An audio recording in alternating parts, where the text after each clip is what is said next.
Fue una muestra total de poder, de abuso de poder, abuso de autoridad. Y definitivamente tuvo que haber sido con la complacencia de las autoridades. No puede ser posible que vengan a destruir un negocio, a saquearlo, hasta para demoler una construcción debe existir un permiso. Todos se lo pasaron por el Arco del Triunfo, violaron todas las disposiciones. Qué bajeza de la gente que hizo esto, o sea, qué poca moral, o sea, que no entiendo yo qué tipo de persona puede hacer esto.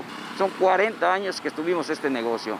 En total ruinas quedó el patrimonio de la familia Zapata Martínez, luego de que presuntamente autoridades estatales ordenaran derrumbar sin previo aviso una pequeña cafetería al norte de Mérida, de la cual fueron dueños por más de 40 años. Acusan que apenas 2 semanas atrás fueron notificados de un conflicto catastral que representaba el terreno donde se encontraba su negocio, ubicado sobre la calle 24, esquina con 50, sobre la carretera Mérida Progreso. Un trabajador del gobierno del estado les notificó que se iniciaría un juicio administrativo por las inconsistencias que había en la ubicación y medidas de la propiedad. Y antes de que la familia pudiera siquiera asesorarse legalmente, en la madrugada del domingo su negocio fue completamente demolido. Pero no solo eso, sino incluso los artículos que se encontraban dentro fueron saqueados. Se robaron todas las cosas que había dentro.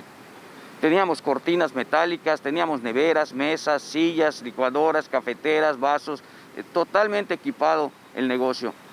Los saquearon. ¿Qué ejemplo estamos dando cuando nuestras propias autoridades están haciendo este tipo de actividades, que son actividades vandálicas? Y definitivamente lo único que puedes pensar es que se está haciendo un negocio tremendo con este terreno y que no les importa a quién pisotear con tal de obtener lo que quieren. Aunque reconocen que será difícil recuperar su patrimonio, aseguran que ya se encuentran acudiendo a las instancias legales para proceder contra quien resulte responsable. Yo ya acudí a las instancias legales, ya el abogado de la familia está haciendo lo que jurídicamente corresponde y la misma persona de bienes patrimoniales del gobierno ya me citó para el jueves a las 11 de la mañana. Tiene indicaciones de llegar a un arreglo conmigo, pero es lo que yo le dije, mi negocio ya lo destruyeron, lo desaparecieron, las cosas no se hacen así, violaron todas las leyes. Con información de Rodolfo Acosta, Telemar Noticias.